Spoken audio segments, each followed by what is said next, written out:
Bien chers amis de Café Évangile, or il y avait dans la synagogue un homme possédé par l'esprit d'un démon impur qui se mit à crier d'une voix forte. « Ah, que nous veux-tu, Jésus de Nazareth? Es-tu venu pour nous perdre? Je sais qui tu es le Saint de Dieu. » Bien chers amis, cette affirmation sur l'identité de Jésus-Christ dont fait preuve le démon dans l'évangile de ce jour ne doit pas nous effrayer. Que le démon dise qu'il sait qui est le Christ ne doit pas nous laisser perplexes. Pourquoi? Parce que le démon croit connaître le Christ, mais il ne le connaît pas comme le vrai Dieu qui s'est incarné. Il affirme connaître le Seigneur, mais il ne le connaît pas comme le Dieu qui est entré dans notre humanité pour transformer l'histoire de l'homme, cette histoire de péché et de mort, en une histoire de salut et de liberté. Ce que le démon sait de Jésus, c'est ce que les gens disent de Jésus. Et cette affirmation, c'est pour effrayer les gens qui sont là. Et même, on dirait, c'est pour effrayer le même Jésus-Christ. Mais le démon ne peut pas effrayer Dieu. Et ça nous passe aussi dans notre vie. Que des fois, devant cette situation, l'ennemi nous amène à croire qu'il nous connaît. Et j'ai appris des fois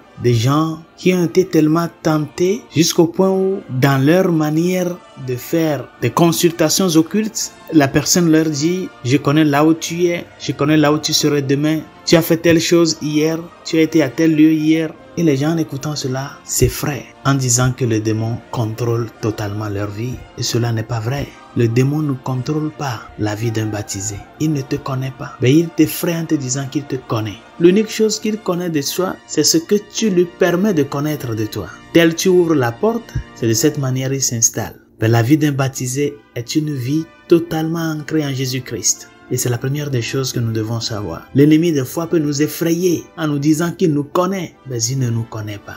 Il ne nous connaît pas, c'est à nous d'être fermes et de démontrer que l'unique personne qui nous connaît jusqu'au tréfonds, c'est le Dieu qui nous a rachetés et sauvés. Mais alors, est-ce que nous, les hommes, nous les êtres humains, est-ce que nous connaissons le Christ vraiment? Si vraiment nous les hommes, nous avons connu le Seigneur, si vraiment nous avons contemplé son amour, ses merveilles, nous ne pouvons que tomber devant lui en esprit de gratitude, parce qu'il est impossible de connaître le Christ et de ne pas l'aimer. Beaucoup sont ceux qui aujourd'hui ne le connaissent pas. Pourquoi? Parce que personne ne les a parlé du Christ. Personne ne les a annoncé le salut apporté par Jésus-Christ. Et ils continuent à chercher la vérité, la justice. S'ils parviennent à connaître le Christ, c'est là où ils reconnaîtront que ce qu'ils cherchaient n'est autre que le merci de Dieu. Mais il y a d'autres qui, au contraire, ne connaissent pas le Christ parce qu'ils ne veulent pas le connaître. Ils ne veulent rien savoir de lui et ils ne veulent savoir rien de ce qui se réfère au Christ. À ceux-là, chers amis, nous qui avons reçu cette tâche d'être des vrais témoins de l'Évangile, à ceux-là, le Seigneur nous envoie d'apporter le message de l'appel à la conversion avant qu'il ne soit trop tard.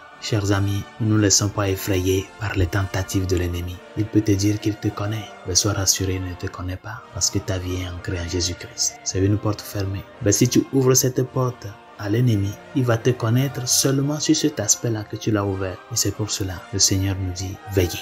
Veillez en corps et en âme afin que votre vie soit une vie ancrée en Jésus-Christ, lui qui est le Sauveur, lui qui est le Rédempteur, lui qui est notre vie. Bonne journée, Dieu vous bénisse.